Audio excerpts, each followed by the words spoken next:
Hey, I'm Daniel Carr, and this is your store brand guide to game design. To start it off, I love FTL. The sci-fi setting and the intricacies of each fight are great, but what I really like about FTL is that it's difficult. Insanely difficult. There's always a million things to worry about, and every single fight could be your last. Justin Ma, one of FTL's developers, said in an interview, We thought that we were making something that was just entirely for us, people who are very masochistic, this game is just brutal intentionally. There was no way to win it for the longest time. There was no win state. You just play until you lose, and we enjoyed that. Of course, difficulty is essential in games. If a game is too easy, it gets boring, yet being too hard can drive players away. Nowadays, many games are quickly judged by their difficulty, with some titles becoming defined by their hardcore nature. However, there should be more than just difficult or not. While people generally judge game difficulty on a one-dimensional axis between easy and hard, I believe that the axis should be two-dimensional, involving both skill and effort. For this video, I'll categorize difficulty into two groups: effort-based difficulty and skill-based difficulty. Effort is seen in games through repetitive, uninteresting tasks, and grinding, repeatedly doing the same task. Skill, on the other hand, is a way to test the player, see if they've mastered something. It may require quick reactions and good decision-making, or something else entirely. Both show up in different amounts, and developers should be conscious of how much they mix together in order to deliver the best experience they can. Effort-based difficulty and grinding can be found in many games nowadays, but especially in idle games like Cookie Clicker. In it, your goal is to make as many cookies as you can. You get one every time the big cookie is clicked, and you can spend them to automate production. All of the difficulty in the game is effort-based, and all that holds you back is how fast you click and how long you play. There isn't much to do once you've solved world hunger, yet the game was extremely popular in 2013. Why? Well, many effort-based games solicit player attention through psychological tricks, like the fact that people are attracted to watching numbers go up and using real-life time to motivate players to come back often. Cookie Clicker knows that you'll get bored from doing the same thing over and over, so the game grows exponentially. As you play the game more, numbers go up at an increasing rate, so that you always feel like you're getting more. This makes you feel growth, leading you to dump more time into the game. While it'll motivate you to play the game, it ends up being more addicting than it is fun. When you play video games, there's something that motivates you. A big reason video games stand out as a medium is because they're fun and interactive, but there's usually another underlying motive.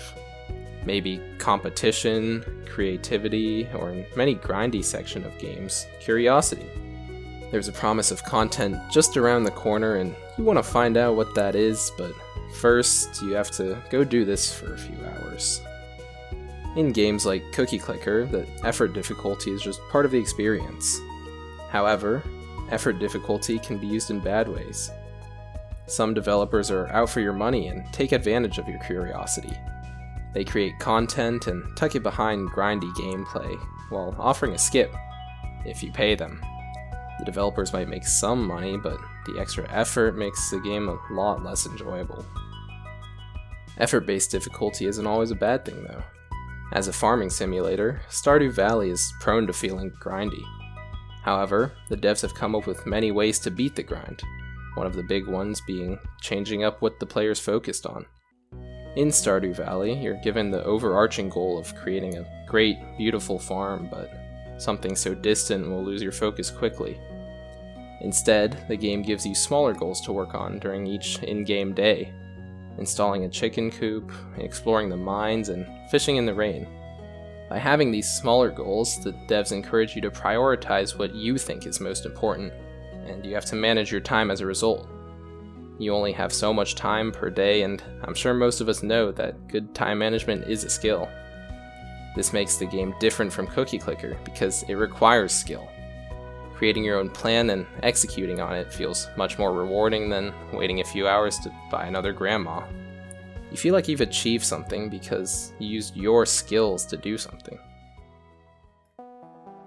There are many games that are difficult skill-wise, and FTL is a great example.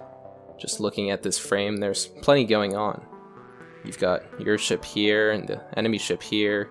This is your health, your shields, your crew, your systems like your engines and shields, and subsystems like your helm and doors, some of which are activatable.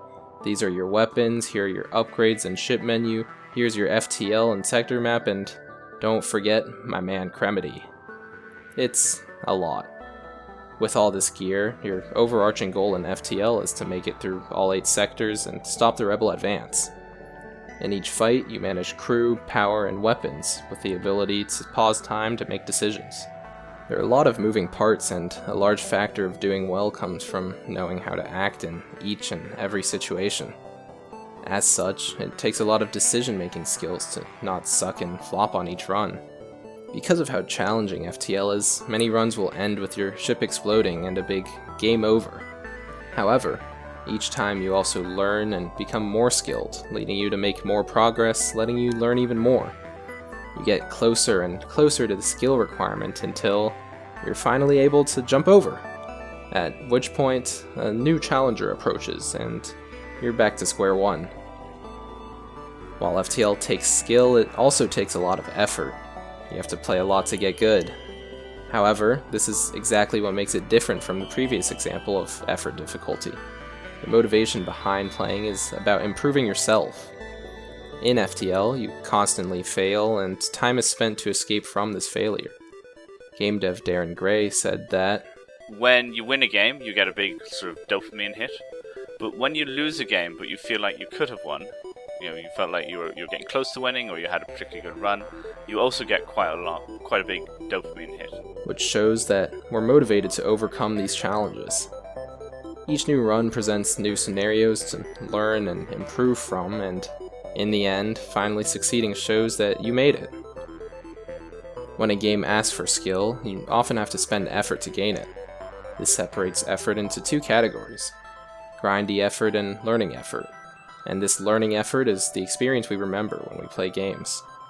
For example, the first playthrough of a story-driven game is enjoyable because you put effort towards learning the game.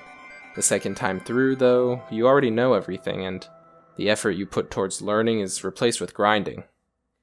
In other more replayable games, like FTL, you're almost always experiencing new content and learning from it, and as a result, you experience real growth.